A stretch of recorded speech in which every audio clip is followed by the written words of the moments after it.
On a freezing November night in 1975, two massive freighters got caught in one of Lake Superior's deadly winter storms. The captains exchanged radio messages describing towering waves and howling winds, yet both ships seemed to be holding their own. But at dawn, when the skies finally cleared, only one of the ships remained. The Edmund Fitzgerald vanished without a trace. No distress signals, no survivors, and no sign of the 29 crew members aboard. Decades later, the details of its demise remain a highly debated mystery. So, what really happened that fateful night? This is the story of the wreck of the Edmund Fitzgerald. The Edmund Fitzgerald was no ordinary ship.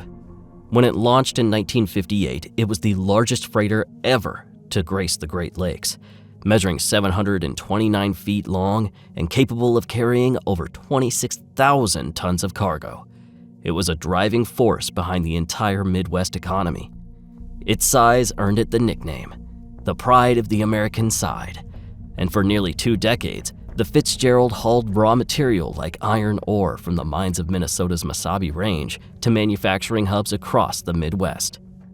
But while the Fitzgerald was a feat of engineering, the Great Lakes could be surprisingly challenging, especially during November, when powerful storms known as the Gales of November sweep across the region. These hard-to-predict tempests can rival hurricanes, and with nearly 10,000 ships at the bottom of their depths, the Great Lakes have earned their frightening reputation as a graveyard for sailors.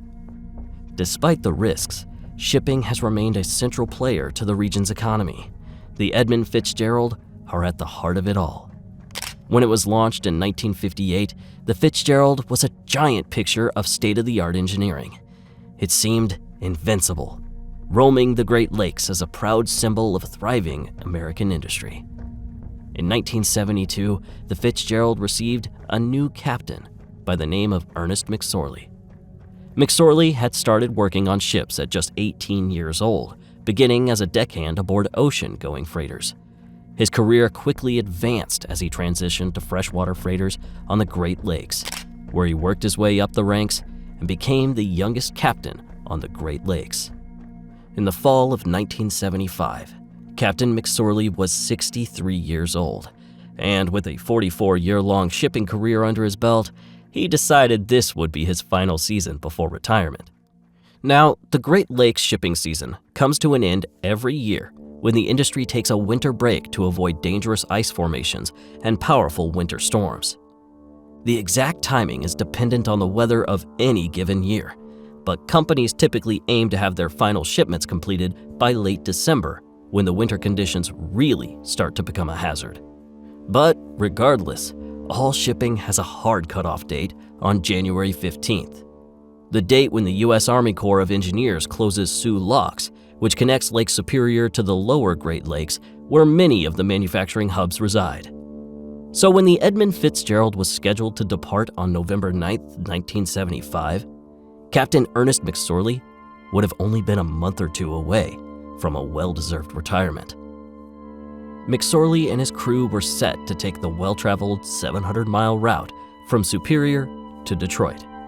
The journey would take them across Lake Superior's dangerous waters, through the Sioux Locks, and down Lake Huron to Detroit, typically a 2-day journey. And so, at approximately 2:15 p.m. on November 9th, 1975, the Edmund Fitzgerald set out from Superior's harbor loaded with over 26,000 tons of taconite pellets, small, dense balls of iron ore, destined for Detroit steel manufacturers. The weather forecast initially called for rough conditions, but nothing out of the ordinary for a November journey. However, as the Fitzgerald departed Superior and began its trek across Lake Superior, the storm rapidly intensified beyond what models had predicted. By 8 p.m., the National Weather Service had issued a gale warning for all of Lake Superior, which signifies wind speeds between 39 and 64 miles per hour. But low pressures continued to build, and by 2 a.m. on November 10th, the National Weather Service updated the forecast to a storm warning of winds up to 73 miles per hour.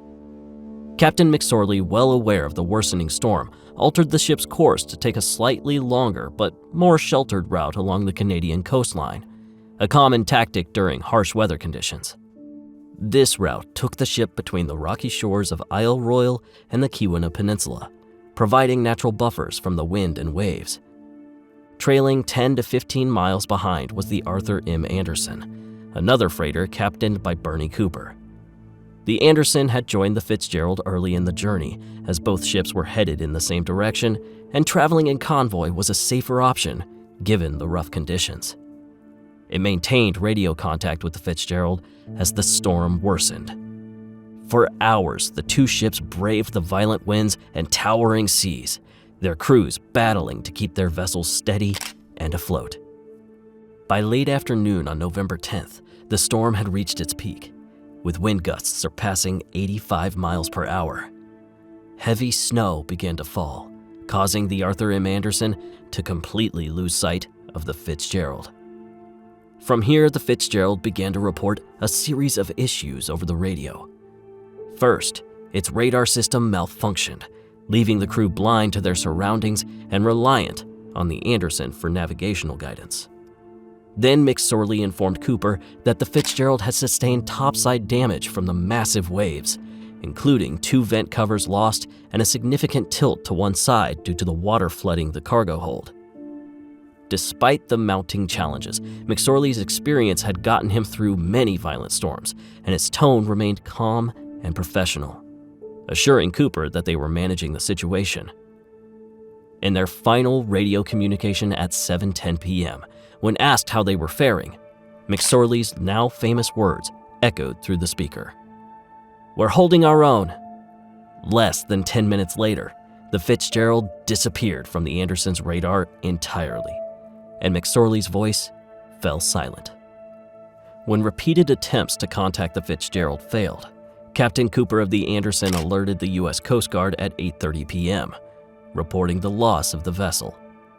The Fitzgerald, along with her entire crew of 29 men, had somehow vanished on the icy waters of Lake Superior. Cooper told the Coast Guard, "I'm very concerned with the welfare of the steamer Edmund Fitzgerald. He was right in front of us experiencing a little difficulty. He was taking on a small amount of water and none of the upbound ships had passed him.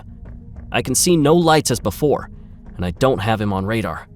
I just hope he didn't take a nosedive." The Coast Guard, hampered by the severe storm, had limited resources immediately available for a search. They requested the Arthur M. Anderson, which had now reached the safety of Whitefish Bay, to turn around back into the storm and assist in the search efforts. Despite the perilous conditions and weary crew, Captain Cooper agreed, stating they would give it a try, but expressed concerns for having to go back into violent waters. By 10:53 p.m., the first aircraft from Traverse City, Michigan arrived on the scene to begin the search for the Edmund Fitzgerald. But as they retraced the route for the entire night, there was no sign of the ship. The following morning, the William Clay Ford, a freighter operated by the Ford Motor Company, joined the search. Despite these efforts, only debris, including lifeboats and rafts, were found over the next 3 days, deepening the mystery of the ship's disappearance. But the debris did offer a few clues to what had happened. The lifeboats that appeared were severely damaged, suggesting the ship had gone down with incredible force. No bodies were ever found, and the absence of a distress signal added to the puzzle. Speculation grew, with theories ranging from structural failure to sudden flooding caused by massive waves. The lack of survivors or witnesses meant investigators had to rely on the wreckage and sonar scans of the lakebed. In late November, the wreck of Edmund Fitzgerald was discovered when sonar scans detected large pieces of debris on the lakebed, 17 miles northwest of Whitefish Point. But the sonar revealed a shocking surprise. The sunken remains of the Fitzgerald were lying in 2 pieces, 530 feet below the surface of Lake Superior. The bow and stern were separated by 170 feet, a chilling sign as to what sort of catastrophic end the ship had met. With the harsh winter conditions still at play, not much more could be done, until May 1976, when the U.S. Navy had finally been able to send a submersible to capture video footage and photographs, confirming the ship's identity and its resting place, 530 feet below the surface. The Fitzgerald's bow was found upright and largely intact, while the stern lay twisted and inverted, 26,000 tons of taconite pallets scattered across the lake floor. Experts debated whether the ship broke apart on the surface or plunged intact before splitting on impact, but no definitive cause has ever been established.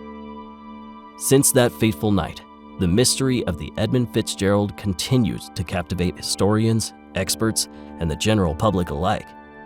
Theories surrounding its sinking have been the subject of numerous investigations, research, and documentaries.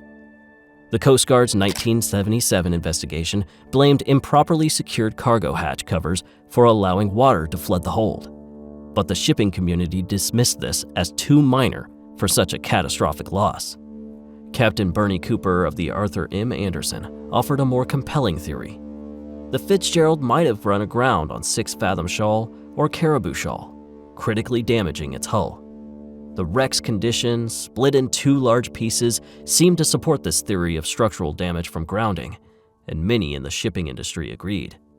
Another theory suggests that a series of rogue waves reported by Arthur M. Anderson could have overwhelmed the Fitzgerald, forcing its bow first into the depths.